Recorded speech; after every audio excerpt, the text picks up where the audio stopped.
নমস্কার। রাজ্যের রাজনৈতিক আবহে প্রত্যেক দল তাদের মতন করে কর্মসূচি সংগঠিত করছে। আগামী সোমবার কংগ্রেসের কর্মসূচি আগরতলায় সংগঠিত হবে।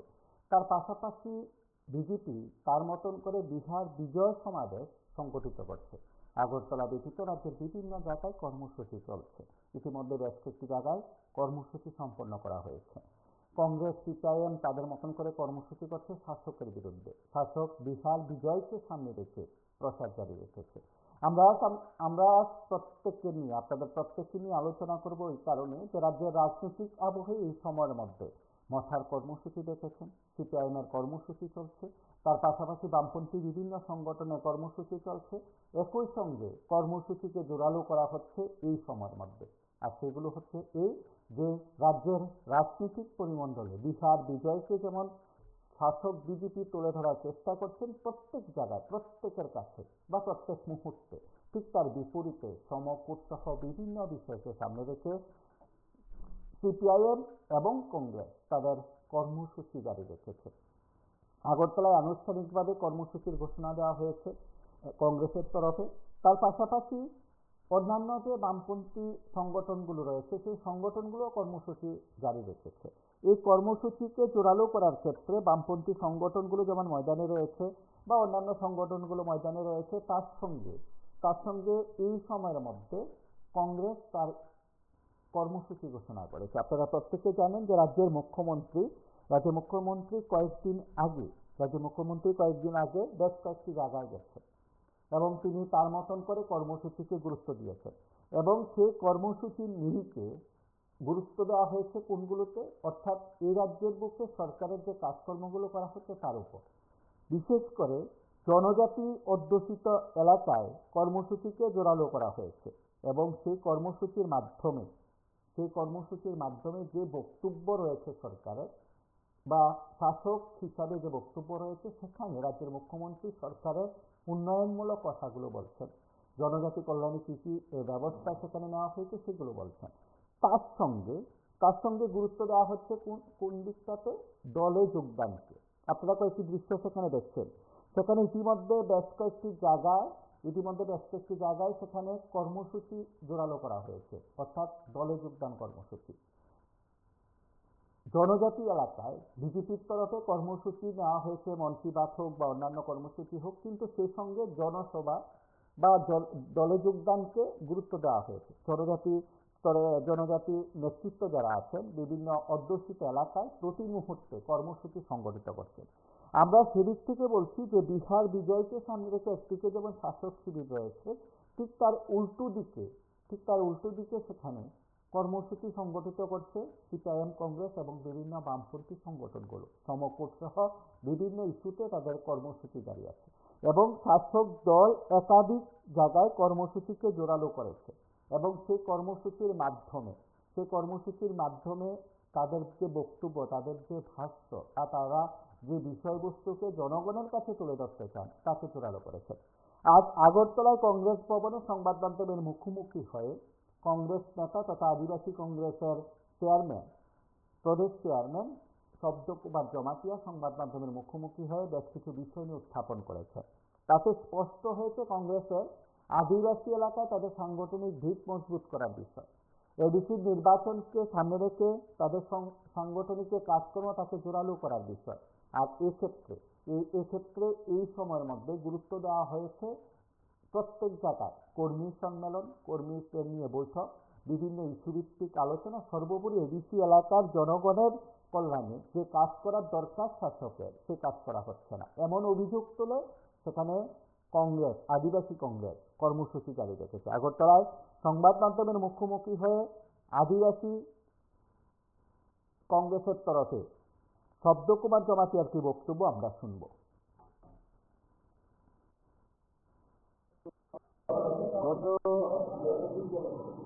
গত 23 তারিখ থেকে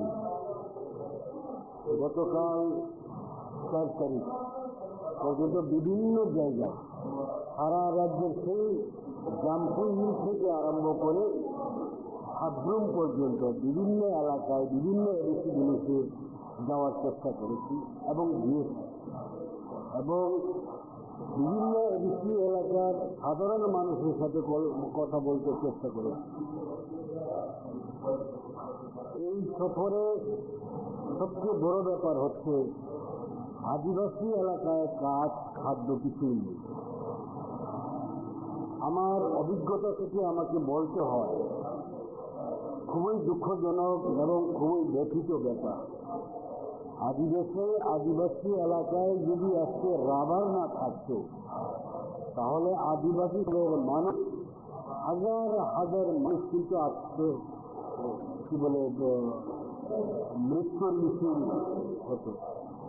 তো এই জায়গায় দাঁড়িয়ে সারা রাজ্যের আদিবাসী সম্প্রদায়ের মানুষ এই রাজ্যের শাসক দলের বিরুদ্ধে উঠে দাঁড়াতে চেষ্টা করছে এবং কংগ্রেস দল তাদের সাথে কথা বলে যতটুকু আমরা তাদের বার্তা পেয়েছি, তারা কংগ্রেস দলে সামিল হওয়ার চেষ্টা হচ্ছে এবং কিছু কিছু জায়গায় বিভিন্ন সময় ঢল টেক হচ্ছে, ঢলে কি বলে এটা যোগদান সভা হচ্ছে, মিটিংয়ের মাধ্যমে বিভিন্ন মাধ্যমে এটা হচ্ছে। তো বিশেষ করে আদিবাসী এলাকায় এডিসি এবং শাসক দল যে বিজেপি সরকার, এই দুইটার সরকারের বিপক্ষেই আদিবাসী সম্প্রদায়ের মানুষ, বিশেষ করে যুব সম্প্রদায় আদিবাসী সম্প্রদায়ের মানুষ যারা, তারা খুবই কি বলে একটা দিশেহারা, যার কারণে ড্রাগসের মাধ্যমে আদিবাসী সম্প্রদায়কে সর্বনাশ করার একটা প্রচেষ্টা চলছে। এখান থেকে এই ড্রাগস থেকে আমাদেরকে রুখে দাঁড়াতে হবে। আমরা বার্তা নিয়ে যাচ্ছি বিভিন্ন রাজ্যের, বিশেষ করে জেনজি নতুন প্রজন্মের মানুষকে আমরা এই ড্রাগস থেকে মুক্তি পাওয়ার জন্য বিভিন্ন সময়ে আমরা বার্তা দিয়ে যাই। আমরা যথেষ্ট চেষ্টা করছি। সবগুলো আসন পারবো কিনা এখন আমরা ঠিক এটা বলতে পারবো না, কিন্তু আমাদের এখন পর্যন্ত বিভিন্ন সফর সুযোগে আমরা 50% পর্যন্ত আমরা এখন পর্যন্ত আরও সময় আছে। আমরা চেষ্টা করবো 100% সব জায়গাতে যাতে 587 এডিসিগুলোকেই আমরা যাতে প্রার্থী দিতে পারে, এর জন্য আমরা চেষ্টা চালিয়ে যাচ্ছে। এবং এর জন্য আমাদের সবচেয়ে বড় ব্যাপার হচ্ছে নিরাপত্তা যদি থাকে তাহলে 100% আমরা করতে পারবো, সেটা আমাদের আছে। অবশ্যই সাধারণ নির্বাচন এবং এডিসি ভিলেজ কমিটি নির্বাচন, দুইটা নির্বাচনকে নিয়ে আমরা প্রস্তুতি নিয়ে চলছি সারা দেশে। এবং এই মুহূর্তে আমরা আমাদের কি বলে আদিবাসী এলাকায় বিশেষ করে উৎসব, খ্রিস্টমাস উৎসব এবং নববর্ষ, এই তিনটা উৎসব আমাদের সামনে থাকার কারণে আমরা 15 তারিখ পর্যন্ত আমাদের আদিবাসী এলাকায় সফরসূচি আছে। তারপর বন্ধ হবে কিছু দিন। 7 তারিখ জানুয়ারি থেকে আবার সারা রাজ্যে আমাদের বিভিন্ন বাজে, আমাদের নেতৃত্ব বিভিন্ন বাজে বিভিন্ন সময়ে বিভিন্ন এলাকায় সফরসূচি নেবে এবং এলাকায় মানুষের সাথে কথা বলবে। আমার দৃঢ় বিশ্বাস, আগে যেইভাবে কংগ্রেস এডিসি নির্বাচনে লড়াই করত, এইবারের এডিসি নির্বাচন নিশ্চয়ই যথেষ্ট গুরুত্বপূর্ণ এবং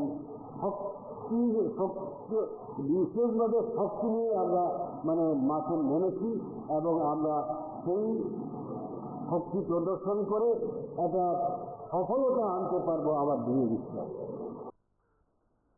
আপনারা শুনলেন সেখানে আদিবাসী কংগ্রেস নেতার বক্তব্য, যেখানে এডিসি এলাকার কর্মসূচি বা এডিসি এলাকায় সাংগঠনিক যে কর্মসূচি ইতিমধ্যে তারা সংগঠিত করেছেন, জনগণের কাছে যে বক্তব্য তারা তুলে ধরার চেষ্টা করেছেন, এই বিষয়গুলো তারা উত্থাপন করেছেন।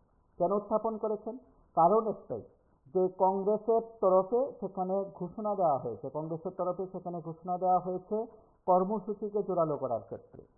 কংগ্রেসের তরফে কর্মসূচিকে জোরালো করার ক্ষেত্রে সেখানে ঘোষণা দেওয়া হয়েছে। আদিবাসী এলাকায় কংগ্রেস ইতিমধ্যে বেশ কিছু সাংগঠনিক সভাও করেছে। তারপর যে বক্তব্যকে তারা জোরালো করেছেন বা সংবাদ মাধ্যমের কাছে তুলে ধরেছেন, সেটা হলো এডিসি সাধারণ এবং ভিসি নির্বাচন। যদিও 3 তারিখ ঘোষণা হয়নি, রাজ্য নির্বাচন কমিশনের তরফে কি প্রস্তুতি সেটাও স্পষ্ট নয়, কিন্তু তারা তাদের মতন করে সাংগঠনিক যে প্রস্তুতি বা সাংগঠনিক যে কাজকর্ম সেটা জারি রেখেছে। সেদিক থেকে কংগ্রেসের অন্যান্য কর্মসূচি রয়েছে, সমকূট সহ বিভিন্ন কর্মসূচি রয়েছে। সেই কর্মসূচির নিরিখে আগামী সোমবার আগরতলায় কর্মসূচি করা হবে। অন্যান্য জায়গায় কর্মসূচি সংগঠিত করা হয়েছে, ইতিমধ্যে আগরতলায় একটি সংগঠনের তরফে করা হয়েছে। কংগ্রেসের তরফে সেই কর্মসূচিকে জোরালো করার চেষ্টা হচ্ছে সমকূট ইস্যুতে বা অন্যান্য যে বিলগুলো রয়েছে সেই বিলগুলো নিয়ে। আজ সাংবাদিক সম্মেলনে কংগ্রেস নেতৃত্ব বিষয়গুলো উত্থাপন করেছেন। তার পাশাপাশি অন্যান্য জায়গায় যারা জেলা কংগ্রেস নেতৃত্ব আছেন তারাও ভিত্তিক কর্মসূচি করছেন। একদিকে শাসক রয়েছে, তারা তাদের মতন করে বিহার বিজয় কর্মসূচি করছেন, দলে যোগদান কর্মসূচিকে জোরালো করছেন জনজাতি এলাকায়। তার পাশাপাশি সিপিআইএম, কংগ্রেস এবং অন্যান্য যে সংগঠনগুলো রয়েছে, বিজেপি বিরোধী শিবিরে যারা রয়েছে, তারা তাদের মতন করে কর্মসূচি জারি রেখেছে। আগরতলায় বামপন্থী সংগঠন সিআইটিএ সমকূট ইস্যুতে ইতিমধ্যে কর্মসূচি সংগঠিত করেছেন। তারা তাদের বক্তব্যের কথা জোরালো করেছেন, তারা তাদের বক্তব্যের কথা তুলে ধরছেন এবং তারা ঘোষণা দিয়েছেন আগামীকাল সুনামের একটি কর্মসূচি রয়েছে অন্যান্য জায়গায়। সেখানে কর্মসূচির মাধ্যমে তাদের যে বক্তব্য, তাদের যে বিষয়বস্তু তা তুলে ধরেছেন। আমরা সেদিক থেকে কয়েকটি জায়গার কর্মসূচি নিরিখে নেতৃত্বের বক্তব্য শুনব। পৃথিবীতে যখন শৈল শাসক একমাত্র নিজেকে প্রতিষ্ঠিত করা, নিজের চিন্তা অনুযায়ী দেশকে পরিচালনা করা, এই কাজে লিপ্ত হয়, সেই সময়টাতে তাদের সামনে মানুষের গণতান্ত্রিক অধিকার খর্ব করা ছাড়া আর অন্য কোনো বিকল্প রাস্তা খোলা থাকে না। মানুষের কথা বলার অধিকার স্তব্ধ করে দেওয়া, মানুষের স্বাধীন মতামত প্রকাশ করার অধিকার খর্ব করে দেওয়া, মানুষের স্বাধীনভাবে চিন্তা করার অধিকার খর্ব করে দেওয়া, এর বাস্তবায়নের প্রশ্নে শৈল শাসকরা পৃথিবীতে যুগে যুগে কাজ করে চলেছে। আমরা দেখেছি এমনি করে আমাদের পৃথিবীর দেশ ইতালিতে, জার্মানিতে শৈল শাসকরা মানুষের কণ্ঠ স্তব্ধ করে দিয়েছিল। আর কণ্ঠ স্তব্ধ করে শুধুমাত্র শৈল শাসনের মধ্য দিয়ে দেশ পরিচালনা নয়, দেশে শৈল শাসনের চাইতে আরো জঘন্যতম, আরো বিভৎস ফেসিবাদ কায়েম করার লক্ষ্যে, নাজিবাদ কায়েম করার লক্ষ্যে ইতালিতে এবং জার্মানিতে শাসকরা তারা আঘাত করেছিলেন শ্রমিকদের অধিকারের উপর। শ্রমিকরা কি অধিকার চান? শ্রমিকরা অধিকার চান তার কাজের ঘন্টাটা যাতে 8 ঘন্টার বেশি না হয়। শ্রমিকরা কি অধিকার চান? শ্রমিকরা অধিকার চান তার মজুরিটা যাতে গ্যারান্টেড থাকে, তার যাতে বাঁচবার মতো মজুরি তিনি পান, তার যাতে পরিবার পরিচয় নিয়ে চলবার মতো, একজন সুস্থ সবল মানুষ হিসেবে চলবার মতো অধিকারগুলো তার থাকে, এটাই শ্রমিকরা চান। আর শ্রমিকরা কি চান? যুবাংশে যারা আছে দেশে তারা কি চায়? নতুন নতুন কলকারখানা খুলবে, নতুন নতুন কর্মক্ষেত্র সৃষ্টি হবে, আর সেখানে নতুন নতুন মানুষ বলছি। বিহারের ইস্যু নিয়ে বিজেপি উৎসব আসলে দেখেন, বিহার বিজেপি পাস করতে জুটে গিয়েছে, এটা তো উল্লেখ করারও কোনো বিষয় নেই, কারণ বিজেপি সরকারের কোনো এজেন্ট নেই। তারা তো এজেন্ট মানে কোন একটা এজেন্ট ছেড়ে এজেন্টের উপরে নির্ভর করে চলে। কারণ এই প্রোগ্রাম যেটা বিহারে ভোট হয়ে গেল, ইলেকশন হলো, জিতে গেল, নিজে উল্লেখ করলো, কিন্তু সাধারণ যে বিষয়টা মানুষের স্বার্থে করার দরকার, কিন্তু তারা কোনোটাই করো না। কিন্তু তারা বেড়াই দিয়ে মানুষকে দাবিয়ে রাখো, মানুষকে কোনো রকমে ধরে রাখা যায়। কিন্তু সেই প্রতিযোগিতা আমরা উদয় দেখলাম এই ধরনের বক্তৃতা থেকে রাজ্যের মানুষের কতটুকু উপকার হবে এবং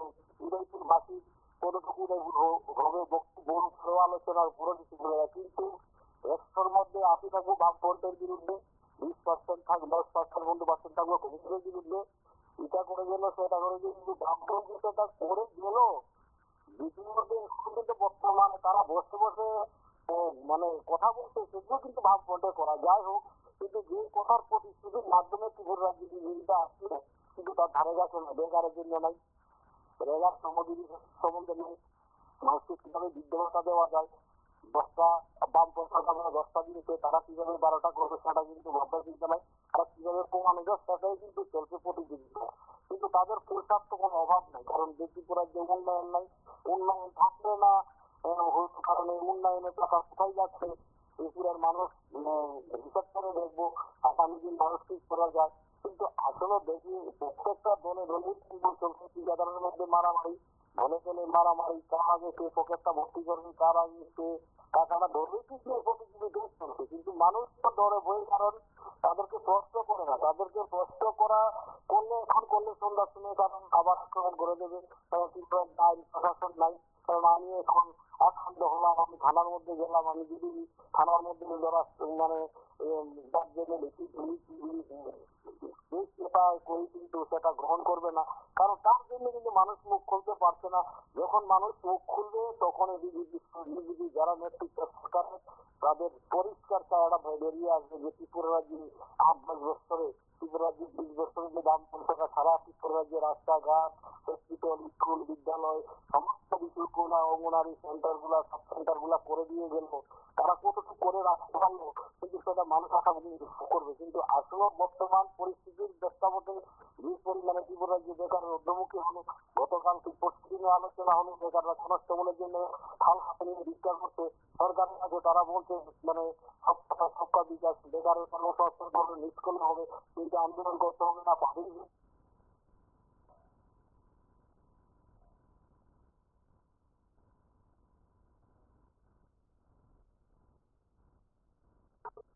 নতুন মানুষ কাজ করবে, কাজটা অস্থায়ী হবে না, কাজটা স্থায়ী হবে। কিন্তু আমরা দেখলাম বিতাড়িত জার্মানিতে 33টা রাজত্ব কায়েম করার লক্ষ্যে রচনী গণতন্ত্রকে খর্ব করার মধ্যে ওই 33টা সেখানকার সমাজী মানুষের অধিকারকে খর্ব করেছিল। শ্রমিকরা ইউনিয়ন করতে পারবে না, শ্রমিকরা সম্মিলিত হতে পারবে না, শ্রমিকদের সমস্ত অধিকার খর্ব করার মধ্য দিয়ে সেই দেশগুলোতে প্রতিবাদ কায়েম করা হয়েছিল। এই প্রতিবাদ কায়েমের মধ্য দিয়ে তারা চেষ্টা করেছিল সে দেশকে চূড়ান্ত সর্বনাশের দিকে নিয়ে যাওয়া, সেই কাজটা তারা করতে পারেনি, কারণ সেখানকার মানুষ রক্ত দিয়ে প্রতিবাদকে পরাস্ত এবং পরাভূত করার জন্য সর্বাত্মক উদ্যোগ গ্রহণ করেছে। আমরা দেখছি আমাদের প্রিয় টিভির সাউন্ড বন্ধ করে কথা বলুন। নমস্কার, আমি বিশ্বজিৎ থেকে বলছি। দেখুন, এই বিহার সরকার যে বিজেপিরা বা বিজেপি ভোট বন্ধন সহ বিহারে করেছিল বা ত্রিপুরাতে যারা এখন যদি করছে, এটা বিজেপির উপর মহল থেকে বিজেপির ত্রিপুরার সংগঠনের উপর প্রেসার আছে। তার কারণ হলো বিহার বিজয়কে দিয়ে ত্রিপুরাতে তারা বিজেপির সংগঠনকে উদ্বুদ্ধ করার জন্য মোদী এবং সহ ভারতের প্রধানমন্ত্রী নরেন্দ্র মোদী এবং স্বরাষ্ট্রমন্ত্রী অমিত শাহ দুজন যেমন বিজেপিকে তাদের ক্ষমতা টিকে থাকার জন্য একটা টার্নিং পয়েন্ট, কারণ বিভাগটা তারা জিতলেও তারা অসুবিধা, হারলেও তাদের গতি যাবে, জিতলেও তারা নানা কলঙ্কিত হবে এবং হারলে তো তাদের গতিয়ে যায়। এখন বক্তব্য হলো বিহারে পরিষ্কার বিরোধীদের হারিয়ে দিয়েছে,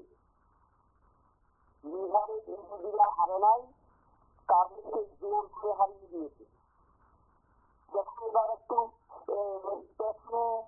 পেছনে গেলে, আরো কিছু পেছনে গেলে আমরা দেখতে পাবো 2023 সালে 2023 অধিবেশনে লোকসভা ও রাজ্যসভার একটা বিল নরেন্দ্র মোদী পাস করেছিল, যেটা ইলেকশন কমিশনার নিয়োগ বিল,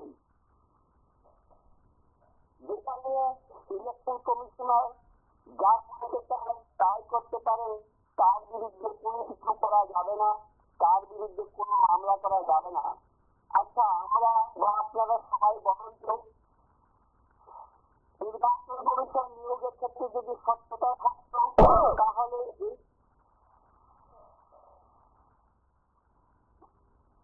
এই ধরনের বিল নিয়ে আসার কি প্রয়োজন ছিল?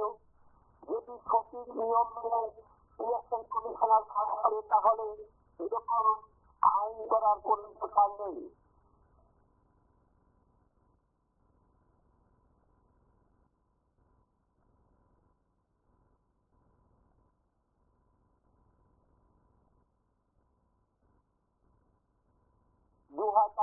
সালে এই বর্তমান বিজেপি সরকার ভোট চুরি করার জন্য এই আইনটা পাস করেছিল।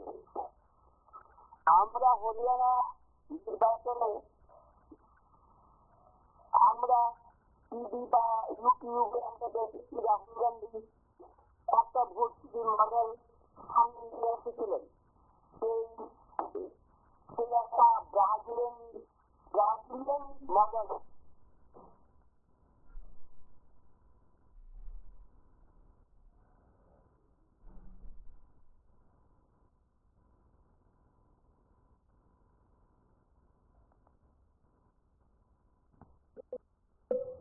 আমাদের প্রিয় মাতৃভূমি ভারতবর্ষ, এই ভারতবর্ষের মধ্যে 2014 সালের পর থেকে একের পর এক স্বৈরাচারী সিদ্ধান্ত নরেন্দ্র মোদী নেতৃত্বাধীন সরকার নিয়ে চলেছে।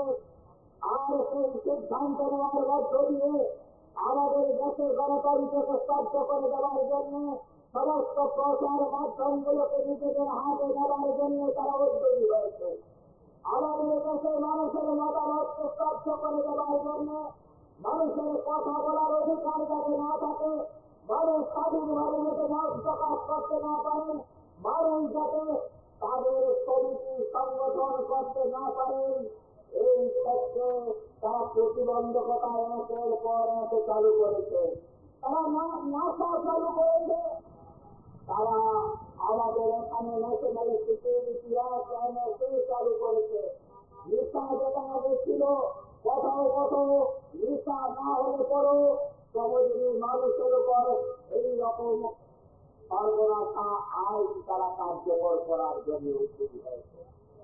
এইভাবে শ্রমজীবী মানুষের উপর, কর্মজীবী মানুষের উপর আক্রমণ শানাতে শানাতে 2014-15 সালের রাজস্থানের বিধানসভায় একটা আইন এনে শ্রমজীবী মানুষের অধিকার খর্ব করার জন্য তারা উদ্যোগ গ্রহণ করে। পরবর্তী সময়ে দেখা গেল এটার বিরুদ্ধে দেশে প্রতিবাদ সংগঠিত হচ্ছিল, কিন্তু তা মোদী সরকার অনুভব করল যে না, প্রতিবাদ যতই হোক না কেন, আমাকে যদি ভারতবর্ষের মধ্যে ক্রমশ বেশি তাদের দিকে অগ্রসর হয়ে যেতে হয়, তাহলে একের পর এক শ্রমজীবী মানুষের অধিকারকে খর্ব করতে হবে। আর সেই লক্ষ্য নিয়েই আমরা দেখলাম আমাদের দেশে নয়া প্রতিবাদী ব্যবস্থা কায়েম করার জন্য 2019 সালে শ্রমজীবী মানুষের মজুরি সংক্রান্ত একটি কোড পাস করে মোদী সরকার। 2020 সালে আমাদের দেশে সিকিউরিটি দেওয়ার নামে, সেফটি দেওয়ার নামে এবং আমাদের দেশে কলে কারখানার নিরাপত্তা দেওয়ার নামে আরো 3টি আইন তারা পাস করে, যেটিকে তারা কোড ফলে রূপান্তরিত করেছে। এগুলো কি? আমাদের দেশে শ্রমজীবী মানুষ ইংরেজ আমলে লড়াই করে যে আইনগুলো করতে সরকারকে বাধ্য করেছিলেন, স্বাধীন ভারতবর্ষে আমাদের শ্রমজীবী মানুষ তাদের স্বার্থ রক্ষার জন্য সরকারকে দিয়ে আইন করাতে বাধ্য হয়েছিলেন। এরকম 40টি শ্রম আইন আমাদের দেশে ছিল। এই 40টি শ্রম আইন থেকে বেঁচে রেখে 29টি শ্রম আইনকে নিয়ে 4টি কোডের মধ্যে এই সমস্তগুলো ঢুকিয়ে দেওয়া হয়েছে। তাদের কি বক্তব্য?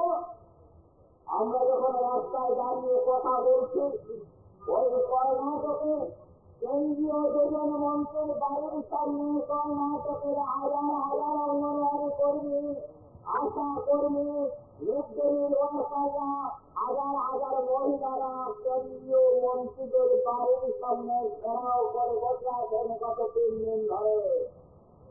সারা ভারতবর্ষের শ্রমকোটের বিরুদ্ধে প্রতিবাদ জড়িত হচ্ছে। আর এর থেকে নিজেদের গায়ের চামড়া বাঁচাবার জন্য মোদী সরকার আমাদের দেশের পত্র পত্রিকাগুলোতে টেলিভিশনে একটার পর একটা চ্যানেলে বিজ্ঞাপন দিয়ে তারা বলার চেষ্টা করছে, আমরা শ্রমজীবী মানুষের স্বার্থের জন্য শ্রম কোড তৈরি করেছি। আইনগুলোকে আরো সহজ করে দেওয়ার জন্য একটা বলুন তো, আমি একজন শ্রমিক হিসেবে বড় কারখানায় দোকান করে এতদিন সর্বোচ্চ 8 ঘন্টা কাজ করতাম, আর তার ভিত্তিতে আমি মজুরি পেতাম। আজকে আবার 8 ঘন্টার কাজটাকে যদি 12 ঘন্টায় রূপান্তরিত করে দেওয়া হয় আর মজুরি যদি না বাড়ে, তাহলে শ্রমিকদের স্বার্থে শ্রমকোড হয়েছে। আমার দেশের শ্রমিকদের জন্য মোদী সরকার বলছে আমরা ন্যূনতম মজুরি গ্যারান্টেড করবার জন্য শ্রমকোড কার্যকর করেছি। ন্যূনতম মজুরি যদি গ্যারান্টেড করতে হয় তাহলে পর আমাদের দেশের মধ্যে কথা সুপ্রিম কোর্ট বলেছে 26,000 টাকা একটা পরিবার চলতে গেলে পর ন্যূনতম মজুরি হওয়া উচিত। তাহলে 26,000 টাকা যখন ন্যূনতম মজুরি হওয়া উচিত, তখন মোদী সরকার বলছে আমরা floor level national minimum wedge কার্যকর করবো 7 বছর। ফ্লোর লেভেল মিনিমাম ওয়েজ কি? একজন শ্রমিক দিনে 176 টাকা পাবেন। তাহলে 176 টাকা যদি 1 দিনে হয়, 30 দিনে কত হয়? 5,280 টাকা। এই হচ্ছে আমাদের দেশের মোদী সরকারের ন্যূনতম মজুরি গ্যারান্টেড করার উদ্যোগ। 5,280 টাকা যাতে সবাই পান তার গ্যারান্টি নাকি দেওয়া হবে। পান আমাদের দেশের আশা কর্মীরা এই মজুরি পান, আমাদের দেশের মিড-ডে-মিল ওয়ার্কাররা এই মজুরি পান। ভারতবর্ষের বহু জায়গা আছে শ্রমিকরা কাজ করছে, এই পরিমাণ মজুরি পান না। আর তারা কি বলছেন? আমরা আমাদের দেশে শুধু ন্যূনতম মজুরি গ্যারান্টেড করার জন্য নয়, আমরা যাতে সকলে মজুরিটা পায় তার জন্য আমরা উদ্যোগী হয়েছে কোডের মধ্য দিয়ে। আমরা দেখতেছি আমাদের দেশের 45% শ্রমিক এই কোড কার্যকর হবার পর মজুরির আওতা থেকে বাইরে চলে গেছে। মালিকদের হাতে শ্রমিকদের ছাঁটাই করবার জন্য অফুরন্ত সুযোগ করে দেওয়া হয়েছে। 300 নিচে আমাদের দেশের বেশিরভাগ সংস্থাতে 300 নিচে শ্রমিক আছে। আর সেই জায়গাগুলোতে যখন খুশি সরকারের অনুমতি না নিয়ে আমাদের দেশের বড় বড় মালিকরা যখন খুশি শ্রমিকদের ছাঁটাই করে দিতে পারেন, আমাদের স্থায়ী কাজের কোনো ব্যবস্থা হবে না। এই জায়গাগুলোতে আমরা দেখছি মোদী সরকার আমাদের শ্রমজীবী অংশের মানুষের উপর আমাদের কথা যারা শুনছেন, এখানে দোকানপাটে বসে যারা ছোট ছোট মালিকরা আছেন, মনে করতে পারেন এই শ্রমকোড কার্যকর ওর মধ্য দিয়ে আমাদের স্বার্থ রক্ষিত হবে না। বন্ধু, এই শ্রমকোড যদি কার্যকর ভালোভাবে হতে পারে তাহলে আমাদের দেশের আদানি আম্বানি চাষ অনেকের মধ্যে প্রশ্নটা বিষয় থাকে বুঝতে পারছি। আমরা বলছি 29টা আইনকে সমাধি দিয়ে দিচ্ছি। এই আইনগুলো কি ব্রিটিশ আমলে ভারতবর্ষে লড়াইয়ের মধ্যে দিয়ে কিছু আইন রয়েছে, আর সময় করে শ্রমিকরা লড়াইয়ের মধ্যে দিয়ে স্বাধীন ভারতবর্ষে তারা মোট ৪৪টা আইন আদায় করে নিয়েছেন। তার মধ্যে মুখ্য লোকে ২৯টা আইন, এই ২৯টা আইনকে ধ্বংস করে দিয়েছেন, সমাধি দিয়ে দিয়েছেন।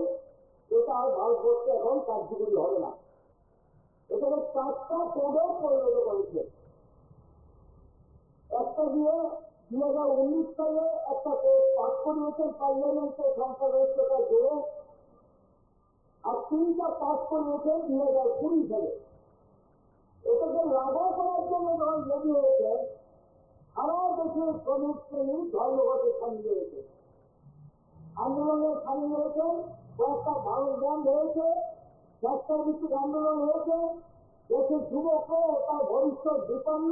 এ আইন লাগু হলে আপনার ঘরে ছেলে মেয়ের ভবিষ্যৎ বিপন্ন, এবং এটা মাথায় রেখে এটা জনগণ আন্দোলনে রূপান্তরিত হয়েছে।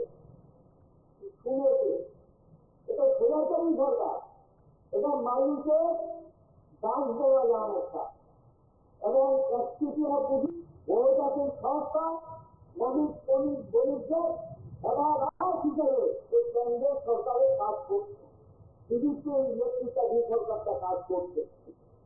একটা করে আমি সংসদে বলছি, মজুরি প্রদান করার জন্য কি সিস্টেমে মজুরিটা তৈরি হবে, তার ১ বছরে কত কাপড় লাগে, বাড়িটাকে ঠিক করতে কি লাগে, ১ বছরে তার কি মেনটেন্যান্স খরচ, তার খেতের কত খরচ লাগে, চিকিৎসা বাবদ কত খরচ লাগে। নমস্কার, কে বলছেন? কেউ বলবে মজুরি, কেউ বলবে বলছিলাম দেখুন, ভোটটা ২৫ বছর আর বছর ৮ বছর, এর ভিতরে আপনার যত সংখ্যা পুরুষ নেশাগ্রস্ত মানে পুরুষ সংখ্যা মহিলা বেড়ে যাচ্ছেন। নেশা বিশ্বাস না বা নেশা করা করে না পটারে তারা মানে এগিয়ে যাচ্ছেন মেয়েরা, মানে ৮ বছরে তারা সবচেয়ে মারে পড়ছে।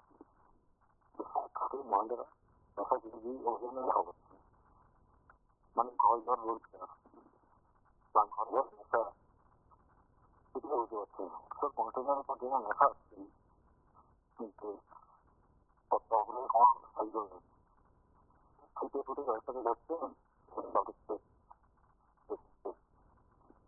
কিন্তু একটা বলে আমাদের কিছু দেওয়া হয়নি যে পুচ্ছে আর হাতে দিতে পারছে, হাতে দিতে হয়েছে পুলিশে এত ছিল না, কিন্তু ছিল মহিলা সংখ্যাটা কম ছিল, অনেক কম, এখন অনেক বেশি ছিল। মাসে খাদ্য বড় রোগের অভাব, বেকার সমস্যা, ইনকাম তো লাগবে না, না আমাকে শিকারতে হবে, ছেলে মেয়েদেরকে খাওয়াতে পড়াতে হবে, স্কুলে যেতে হবে, নিজে সুস্থ দেখতে হবে, একটা আসছে না একটা ইনকাম কালকে হারা ভালো চিন্তা খারাপ হয়ে গেছে না টাকা তিনি বড় লোকদের পারছে না, সব চিন্তা করেছিল তাদেরকে ধরে দিয়ে এই হাসা হাসি ঠকানোর মতন লোক আছে, কালকে ১০ দিলাম, কালকে ৫ দিলাম, খাওয়া দিলাম, কালকে ৫০০০ দিন দিয়েছেন, কিন্তু ওনার নাম খাওয়া হবে না, ২ দিন ধরে যা দিয়েছে ওনাদের নাম তারপরে চোখে সুখে আসছিল। বড় বড় যারা প্রতিবাদী তাদের নাম আছে না, শ্রমিকই মাথা ছিল, শ্রমিক ছিল ৫০০ টাকা তাদের ঘরে যদি বলে আমার টিকিটটা মুখে নিয়ে যাও, তোমাকে ১০ টাকা দিব, কি আছে আমার দরকার না, আমি ঠিক আছে নিচ্ছি, যারা চলি আমি কাউকে চিনি না, অনেক জিনিসটা মনে হয় পারবে না, সেখানে তো অনেক বড় অ্যামাউন্ট আছে না, সব বড় বড় হাত আছে, তাদেরকে কে দেখবে, সর্বদা ঘরে দেখবে না, থাকবো না।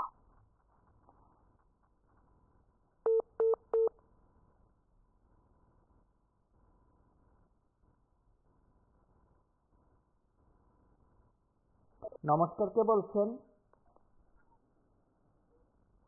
কথা বলুন।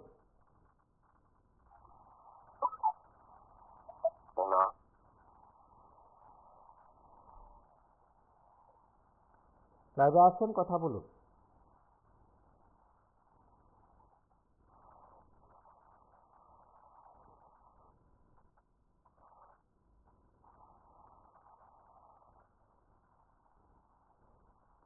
হ্যালো,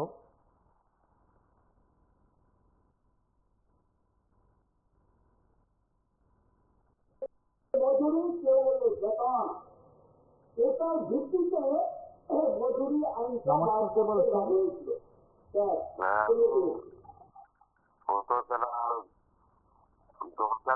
হয়েছিল।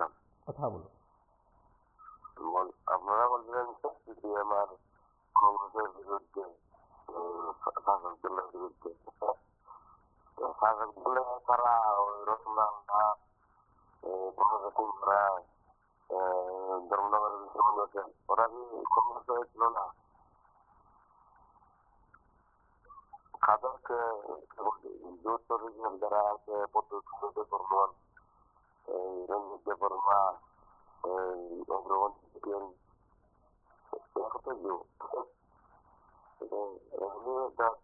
তারপর মনে করেন কেন্দ্রীয় সরকারে এই কি বলবো, জগদম পাল, উনি কি করেছিলেন না? তারপর আরো অনেক আছে কেন্দ্র সরকারে কংগ্রেস রাজনীতি চলে কিছুই না। কিন্তু আমার কথা নয়, ক্ষমতা আসলো উনি যে কোনো শিক্ষিত লোক, শিক্ষিত লোক, তারপর ওনারা দুজন মন্ত্রী, তারপর এই শাসক দলের শাসক দল এককভাবে সংখ্যা বেড়েছে। কেন কেন ক্ষমতা হয়ে কি বলবো, শুক্লাচরণ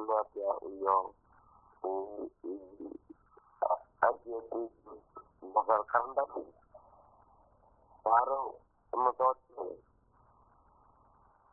যেমন পাহাড়ে আছে দরজা, কাঞ্চনপুর মহকুমার দরজা এলাকা,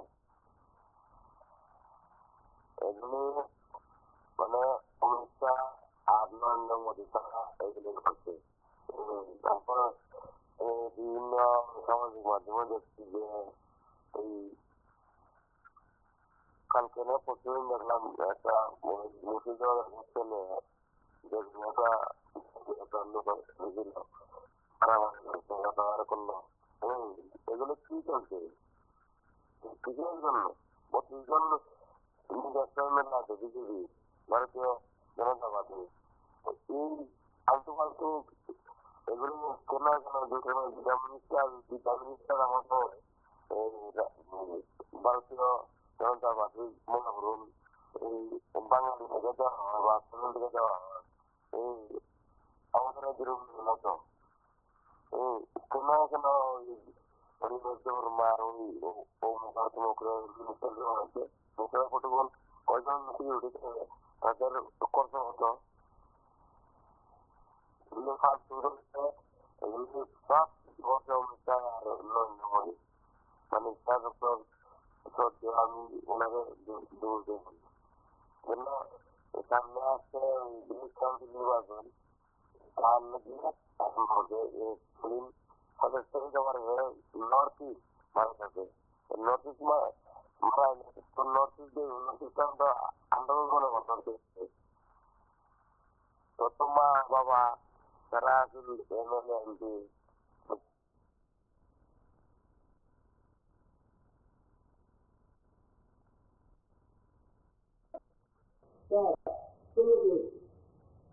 এরপর যেটা ছিল মজুরির মধ্যে আরেকটা ছিল ন্যূনতম, মানে এর নিচে দেওয়া যাবে না করে চলছে, এটা করলে মিনিমাম ওয়েজ অ্যাক্ট।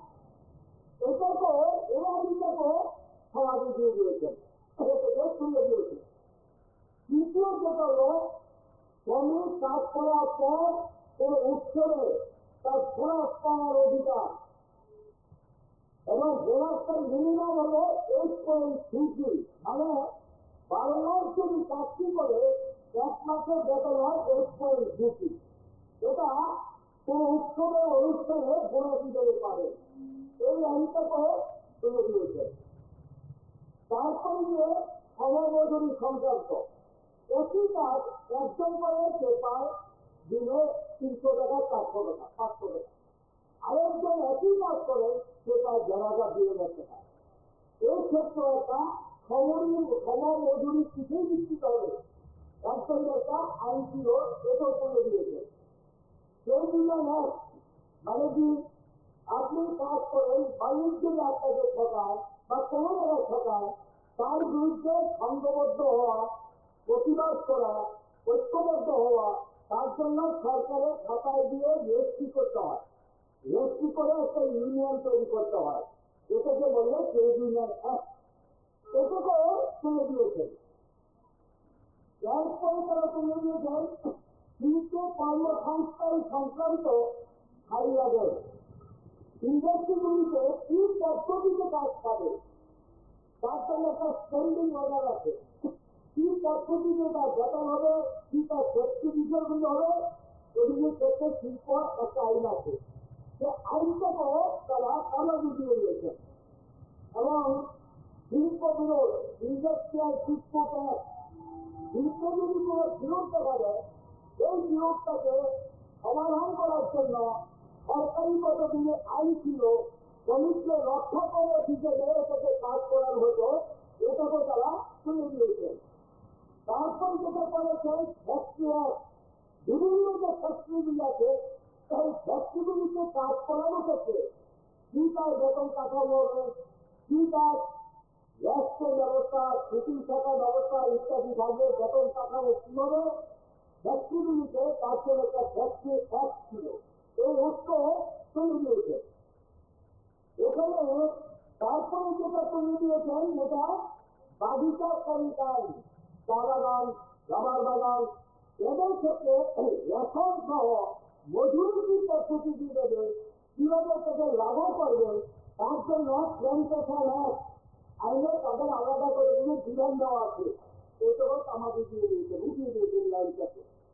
এবং এরপরে যেটা হলো খনি আইন, বিভিন্ন যে খনিগুলো আছে মাটির নিচ থেকে যেটা তোলা হয়, তেল, গ্যাস, লোহা, স্বর্ণ, আকরিক লোহা থেকে আরম্ভ করে মাটির নিচ থেকে যা তোলা হয়, তার জন্য একটা আলাদা আইন আছে। সে আইনটা ক্ষেত্রে তার বেতন কাঠামো, সুযোগ সুবিধা ইত্যাদি এখানে আছে, এবং তার স্বাস্থ্যের কাঠামো সবটা দেখার জন্য আইন আছে। এই আইনটাকেও তুলে দিয়েছে। এরপরে যেটা করেছেন কর্মরত সাংবাদিক এবং সংবাদপত্রের অন্যান্য কর্মচারীদের ক্ষেত্রে আইন ছিল, তাদের বেতন কাঠামো কি হবে, তারা কি সুযোগ সুবিধা পাবেন, এই আইনটা ছিল। এটা হচ্ছে আমাদের। এরপরে যেটা তুলে দিয়েছেন সেটা হলো যে কর্মরত সাংবাদিকদের মজুরি কি পদ্ধতি নির্ধারিত হবে, তার জন্য একটা আইন ছিল, এই আইনটাকেও তুলে দিয়েছেন। তারপরে যেটা করেছেন মোটর ট্রান্সপোর্ট ওয়ার্কার্স অ্যাক্ট 1961, শীর্ষ লড়াই মধ্যে আদায় করেছিলেন। পরিবহন শ্রমিকদের ক্ষেত্রে আইনটা কি হবে, তাদের সুযোগ সুবিধা, বেতন টেতন, ছুটি থাকা ইত্যাদি কিছুগুলি এই আইনের বিধানের মধ্যে ছিল, এটাকেও তারা তুলে দিয়েছেন। বিড়ি সিগারেট শ্রমিক ও হেডার, এটা বিড়িতে আক্রান্ত হয়ে যায়, এই বিড়ি সিগারেট শ্রমিকদের জন্য একটা আলাদা আইন ছিল, যে আইনে বিড়ি এবং সিগারেটের যারা শ্রমিক সেখানে কাজ করেন তাদেরকে এই সুযোগ সুবিধা দেওয়াকে এটা তুলে দিয়েছেন। তারপরে যেটা তুলে দিয়েছেন সেটা হচ্ছে ভয়ঙ্কর, যেটা এখন ভারতবর্ষে এখন টোটাল যারা কাজ করেন তার মধ্যে প্রায় 75% উপরে হলো গিয়ে চুক্তিবদ্ধ কথা, কন্ট্রাক্ট হয়। তার জন্য একটা কন্ট্রাকচুয়াল অ্যাক্ট আছে। চুক্তিবদ্ধ শ্রমিকদের ক্ষেত্রে তার কাঠামো কি হবে, ছুটি থাকা কি হবে, বেতন কি পাবে ইত্যাদি বিষয়ে কন্ট্রাকচুয়াল অ্যাক্টের মধ্যে ছিল, এটাও তুলে দিয়েছেন। এবং এখানে গিয়ে এরপরে যেটা করেছেন বিক্রয় বৃদ্ধি প্রচার করি, মানে সেই রিপ্রেজেন্টেটিভ যারা, কমার্শিয়াল রিপ্রেজেন্টেটিভ যারা, তাদের জন্য আলাদা আইন ছিল, এটাকেও তুলে দিয়েছেন। তারপরে যেটা বলেছেন আন্তঃরাজ্য পরিবহন শ্রমিক, ধরেন ত্রিপুরা শ্রমিক আসামে গেলেন, আসলে শ্রমিক কি করে আসবে, এটাকে বলে পরিযায়ী শ্রমিক। তাদের জন্য একটা আলাদা আইন ছিল, যে আইনের মধ্যে নাম নথিভুক্ত করা, ঠিকানা নথিভুক্ত করা, তাদেরকে থাকার জায়গা দেওয়া বা বেতন কাঠামো কি হবে এটার জন্য একটা আইন ছিল, একটা রক্ষা কবচ ছিল, সেটা উঠিয়ে দিয়েছে। এরপরে যেটা করেছে, সিনেমা শিল্প এবং থিয়েটার যারা করেন তাদের তো সংসার আছে, পরিবার আছে, তাদের জন্য বেতন কাঠামোটা কি হবে এটাই নির্ধারণ করা ছিল, সেটাকে তারা শুনে দিয়েছে। বন্ধ শ্রমিক তো কাজ সেখানে নোংর করে ওঠা নামা করে, তার জন্য একটা আলাদা আইন ছিল, এটাও তারা শুনে দিয়েছে। এরপরে হলো নির্মাণ শ্রমিক, রাজমিস্ত্রি, কাঠমিস্ত্রি বা যে কোনো ধরনের জিনিস যখন তৈরি হয়, নির্মাণ করেন, এদের জন্য একটা আলাদা আইন ছিল, যেগুলো নির্মাণ শ্রমিক আইন, এটাও উঠিয়ে দিয়েছেন। শ্রমিকদের ক্ষতিপূরণ পাওয়ার একটা আইন, এটা কি ওয়ার্কম্যান কম্পেনসেশন অ্যাক্ট ইংরেজিতে বলতে। কোন শ্রমিক যদি মারা যায় বা দেহের যদি কোনো ক্ষতি হয়, সে শ্রম দপ্তরে যাবে, এখান থেকে সে চাইবো নিয়ে যেতে পারে, ডিস্ট্রিক্ট জজ হলো চাইবো নেই, সেখানে যেতে পারেন। তার জন্য ওয়ার্কম্যান কম্পেনসেশন অ্যাক্ট অনুযায়ী তাকে ক্ষতিপূরণ দেওয়া হতো। এখন সে আইনটাকে তামাদি দিয়ে খুলে দিয়েছে, এটা রইল না। এরপরে যেটা করেছেন, যেটা শ্রমিকদের রাষ্ট্রীয় বীমা, এটা ইএসআই, এটা কি, আমি একজন ওয়ার্কার, আমি দেবো আমার বেতন থেকে 0.75 আমার বেতন থেকে, আর মালিক দেবে, এটা আগে বেশি ছিল, যদি সরকার সুবিধা করে দেওয়ার জন্য করেছে 3.25, এটা দেবে মালিক। কিন্তু নিলে একটা ফান্ড তৈরি হবে, এই ফান্ডের মধ্যে আপনি আপনার পরিবারের 4 জন মানে 5 জন 5 বছর পর্যন্ত সমস্ত চিকিৎসার সুযোগ পাবেন, তারপরে বাইপাস সার্জারি পর্যন্ত কিছু যদি নিশ্চিত করেন সেই খরচ আপনি পাবেন। এটাকে দিলে ইএসআই অ্যাক্ট, এবং এই ইএসআই অ্যাক্টটা যেটা, এটাতে এই সুযোগটা তারা পেতে না। 5 বছরের পর মৃত্যু পর্যন্ত আমি কি এই সুযোগটা পেতেন। এই ইএসআই অ্যাক্টটাকে তুলে দিয়েছে, অন্য জায়গায় সেটাকে ঠিক করেছেন। শ্রমিক কর্মচারী যারা, ইভেন এমপ্লয়ি যারা, তাদেরকে প্রভিডেন্ট ফান্ড নির্ধারণ করার যে আইনটা, কিসের ভিত্তিতে তার প্রভিডেন্ট ফান্ড নির্ধারণ করে, তারা কি ইউপিএস চালু করে দিয়েছে, এপিএস চালু করে দিয়েছে, ওই পেনশন স্কিমটাকে তুলে দিয়েছে, এবং এটার ক্ষেত্রে পদ্ধতিটা কি হবে, এই যে প্রভিডেন্ট ফান্ড নির্ধারণ করার যে আইনটা, এই আইনটা যে একটা প্রবণতা আপনারা শুনলেন সেখানে, এবং ইদানিং এই লক্ষ্য সবার করা মধ্যে যাচ্ছে। বামপন্থী দলগুলো যেমন তাদের বক্তব্য তুলে ধরছেন, কংগ্রেস আগামী সোমবার মাঠে নামছে আগরতলাতে, এবং ইতিমধ্যে বিভিন্ন সংগঠন কর্মসূচি করছে। বামপন্থী সংগঠন আগামীকাল সোনামুড়ায় কর্মসূচি নির্ধারণ করেছে, বিজেপিও তার মতন করে কর্মসূচি জারি রেখেছে। সেদিক থেকে লক্ষ্য একটি, রাজনৈতিক শক্তি বাড়ানো এবং অবশ্যই এডিসির নির্বাচন, তার সঙ্গে রাজ্যের রাজনৈতিক পরিস্থিতিতে 2028 সালের বিধানসভা নির্বাচনকে পাখির চোখ করে কর্মকাণ্ড জারি রেখেছে প্রত্যেক রাজনৈতিক দল। আজ এ পর্যন্তই। নমস্কার, শুভরাত্রি।